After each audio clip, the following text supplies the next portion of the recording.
Assalamualaikum warahmatullahi wabarakatuh. Apa kabar sahabat nasihat kehidupan? Kali ini saya akan kembali lagi menceritakan kisah yang berjudul Warung Makan Goib. Berikut ini adalah sebuah kisah misteri nyata berdasarkan pengalaman mistis yang benar-benar dialami oleh seseorang yang akan diceritakan pada kisah ini. Secara fisik memang mereka sangat sulit untuk dibuktikan. Namun jika ditanya tentang keberadaannya, pastinya kita yakin mereka ada dan mungkin ada di sekitar kita ini. Silahkan Anda simak kisah misteri berikut ini. Waktu itu saya masih tinggal di Secang, Magelang. Kami sekeluarga akan pergi ke Jakarta menggunakan kendaraan pribadi. Sejak pagi saya dan keluarga sedang sibuk prepare dan packing barang-barang mana saja yang akan kami bawa. Kami sekeluarga berniat akan berlibur sekaligus silaturahmi ke saudara di Jakarta. Lalu kami berniat berangkat dari Magelang sore hari. Jadi perjalanan kami lebih santai dan Bapak berniat menghindari keramaian kalau melakukan perjalanan jarak jauh di siang hari. Dan berangkatlah kami sekeluarga dari Magelang kira-kira jam 4 sore dari Magelang. Rute yang kami ambil melalui jalur utara. Selama perjalanan kami tidak memiliki firasat buruk apapun dan perjalanan panjang pun dimulai. Tak terasa hari sudah mulai gelap dan adzan maghrib sudah berkumandang. Kami memutuskan untuk istirahat sejenak di masjid sekaligus menunaikan sholat maghrib. Setelah selesai sholat kami pun melanjutkan perjalanan. Semakin jauh kami melaju, semakin larut malam yang menemani perjalanan. Yang semula di awal perjalanan suasana di dalam mobil begitu ramai dan penuh canda tawa saya dan kedua adik saya, berubah perlahan menjadi suasana sepi. Mungkin karena ibu dan kedua adik saya sudah tidur terlelap dan yang masih terjaga saat itu hanya saya dan Bapak. Jam menunjukkan pukul 10:30 malam. Kami sudah memasuki area Alas Roban. Jalanan berliku di tengah hutan dan tanah alas, jauh dari kehidupan kota. Di sini suasana sudah mulai mencekam. Bapak mengurangi laju kecepatan mobil karena kondisi jalan yang gelap dan berliku penuh tanjakan turunan yang kiri dan kanannya jurang. Saya dan Bapak merasa ada hal yang ganjil dan aneh. Sejak kami memasuki area Alas Roban, kami tidak berpapasan dengan kendaraan lain seperti bus antar provinsi dan kendaraan lainnya. Padahal jalur ini termasuk rute yang sering digunakan untuk menuju kota Tegal. Setelah melaju beberapa saat, tiba-tiba mobil yang kami naiki menabrak sesuatu di tengah jalan. Bapak langsung menepikan mobil ke pinggir jalan dan mengambil senter yang ada di dashboard. Saya dan Bapak kemudian turun dari mobil melihat situasi apa yang terjadi. Ibu dan kedua adik saya terbangun mendengar suara benturan tadi. Langsung panik dan mau keluar mobil, namun Bapak melarangnya dan menyuruh ibu dan adik-adik tetap di dalam. Kemudian saya bergegas memeriksa bagian depan mobil dan Bapak memeriksa bagian bawah sampai belakang mobil.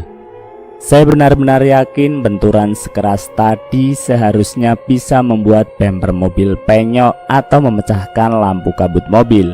Namun setelah saya periksa dengan seksama, tidak ada satupun goresan di bagian depan mobil. Bahkan debu dan sedikit lumpur yang menempel pada bemper mobil pun masih utuh tak tersentuh. Jujur saya kaget dan heran. Lalu Bapak yang memeriksa bagian bawah sampai belakang mobil juga tidak menemukan benda yang kami tabrak tadi.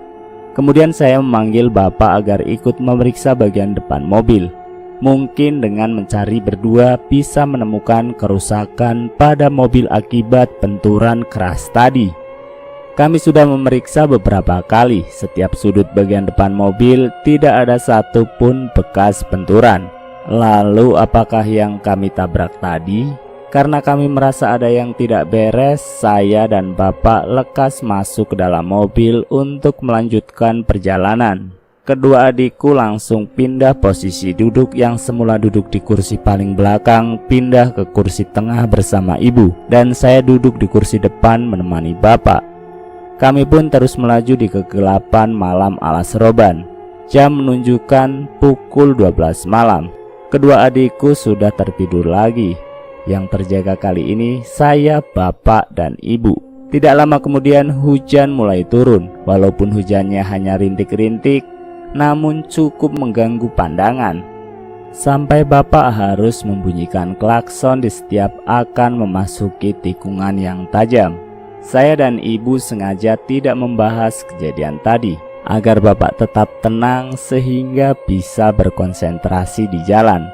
Lalu dari kejauhan terlihat ada sepercik cahaya neon. Alhamdulillah sudah terlihat pemukiman. Setelah semakin dekat ternyata itu sebuah warung makan pecel lele kecil tepat di sudut tikungan di bawah pohon. Untuk menenangkan suasana kami memutuskan untuk singgah sejenak. Kami sekeluarga pun turun dari mobil. Entah karena mengantuk atau ceroboh, kaki saya terbentur pasak penanda kilometer area. Tertulis di situ kilometer 15. Kami sekeluarga masuk ke dalam warung tersebut. Penjualnya menyambut kami dengan ramah tamah. Dengan logat khas Pekalongan, kami memesan makanan dan minuman panas. Iseng-iseng saya bertanya, "Kok jam segini masih buka, Pak?" "Bapak jualannya sendirian?" Penjualnya pun menjawab, "Iya Mas, ini sudah mau tutup kok. Saya jualan sama istri saya." "Itu istri saya Mas." Saya dan bapak kaget sejak kapan ada orang yang berdiri di samping pintu masuk warung. Padahal tadi kami masuk lewat arah yang sama dan sekitarnya pohon besar. Ya sudahlah, saya tidak terlalu memperdulikannya karena perhatian saya tertuju pada ayam yang sedang digoreng. Kami makan dengan lahap dan ternyata rasa sambalnya enak. Sangat cocok di lidah sampai saya nambah sambalnya 2 kali. Setelah kenyang menyantap ayam goreng, kami bergegas kembali ke mobil. Saat mau masuk mobil, kaki saya terbentur lagi pasak penanda kilometer 15 tadi. Oke, saya memang ceroboh karena letak pasak itu persis di dekat pintu mobil. Jadi wajar kalau saya terbentur pasak itu. Mobil kami pun mulai melaju ditemani hujan rintik-rintik yang terus mengguyur area alas roban. Setelah beberapa saat akhirnya kami keluar dari area alas roban dan menuju Tegal. Singkat cerita, kami sudah menyelesaikan liburan kami di Jakarta. Karena tidak ingin mengalami kejadian seperti kemarin lagi, Bapak memutuskan untuk berangkat dari Jakarta pagi hari. Jadi ketika memasuki alas roban lagi, hari masih siang. Setelah berjam-jam kami menempuh perjalanan, kami memasuki area alas roban sekitar jam 1 siang. Lalu saya penasaran dengan warung pecel lele yang waktu itu kami singgahi. Rasa sambalnya enak, namun sayang warung pecel lele biasanya buka ketika sore menjelang malam hari. Adik saya tiba-tiba ingin buang air kecil.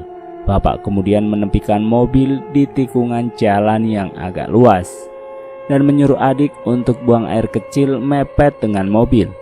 Sambil istirahat sejenak sekaligus menikmati pemandangan alas roban di siang hari, tidak dipungkiri kalau pemandangan alas roban sangat indah. Kemudian saya melihat pasak kilometer bertuliskan kilometer 15. Saya kaget luar biasa, itu pasak yang membentur kakiku tempo hari. Dan posisi pasak itu persis di tepi jurang. Dan seingat saya, posisi warung pecel lele waktu itu kira-kira 3 meter di belakang pasak tadi. Saya langsung memanggil bapak dan ibu dan menunjukkan pasak tadi dan lokasi warung. Setelah diamati, tikungannya persis seperti waktu itu. Ada pohon besar di tepi jalan dan ada pasak bertuliskan kilometer 15. Namun 1 meter belakang pasak itu sudah jurang yang sangat dalam. Kesimpulannya, waktu itu kami sedang makan di pinggir jalan tepat melayang di atas jurang. Hanya satu hal yang bisa menjelaskan kejadian tersebut, kami singgah di warung goib. Sekian cerita perjalanan saya melewati Alas Roban. Jadi terserah kalian mau percaya atau tidak percaya, karena kebenaran hanyalah milik Allah Subhanahu wa Ta'ala. Terima kasih sudah menonton video nasihat kehidupan. Jangan lupa like, share, dan komen. Tekan subscribe untuk mengikuti video kami selanjutnya ya. Wassalamualaikum warahmatullahi wabarakatuh.